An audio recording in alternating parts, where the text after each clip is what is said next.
सोलापूर शहरात अलीकडच्या काळात डीजेचा अतिवापर होताना दिसतोय। जयंत्यांच्या मिरवणुका असो की जुलूस किंवा आणखी काही कार्यक्रम डीजे लावायचा ट्रेंड फोफावलाय।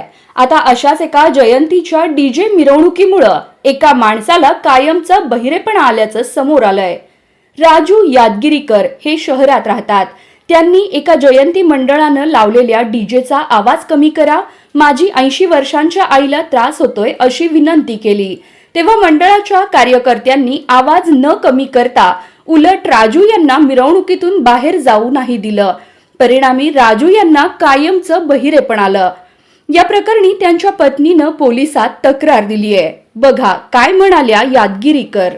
पहिल्यांदाच एक मुद्दा असा म्हणजे क्लिअर करू इच्छिते की कुठल्या मंडळासाठी किंवा कुठल्या जयंतीसाठी आमचा विरोध नाहीये। हा प्रत्येक आम्ही आता वाल्मिकी जयंती साजरी करतो, त्यामुळे कुठल्याही जयंत्या साजऱ्या करण्यासाठी किंवा एका विशिष्ट कोणाला आम्हाला विरोध म्हणून आम्ही हे काही सगळं करत नाही।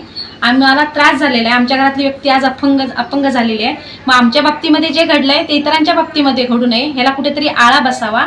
आणि याच्यातून सगळ्यांचंच नुकसान आहे, ज्येष्ठ नागरिकांचं आहे, लहान मुलांचं आहे। त्याच्यासाठी मी हे पाऊल उचललंय। नेमकं त्या दिवशी 18 तारखेच्या रात्री 8:30-9च्या दरम्यान इथं मंडळाची डॉल्बी चालू होती। डॉल्बी चालू असताना माझ्या या सासूबाई आहेत आणि या सासूबाई 80 वर्षाच्या आहेत, त्यांना हृदयाचा त्रास आहे।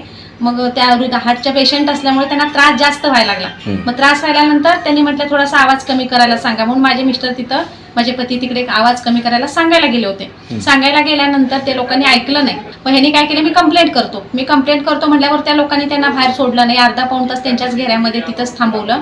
मग त्या तिथल्या अर्ध्या पाऊण तासाच्या ह्याच्या आवाजाने त्यांच्या एकदम म्हणजे पूर्वी काही त्यांना असा आजार वगैरे नव्हता, चला थोडासा आहे आणि आता जास्त झाला म्हणायला, तर पूर्वी काही नव्हतं, नॉर्मल होते। कंपनीमध्ये काम करतात ते, प्रायव्हेट सेक्शनमध्ये नॉर्मल आहेत, कुठलाही आजार नाही, काही नसताना अचानकच ह्या सगळ्या गोष्टी घडल्या। त्यामुळे दुसऱ्या दिवशी आम्ही दवाखान्यात नेऊन त्यांना दाखवलं। डॉक्टरांचं सर्टिफिकेट आहे की डॉल्बीच्या आवाजामुळे कानाला बधिरता आली आहे आणि कायमस्वरूपी बधिरता आहे। तुमचं नशीब चांगलं झालं तर ठीक, नसेल तर मग कायमस्वरूपी श्रवण यंत्र लावावं लागेल।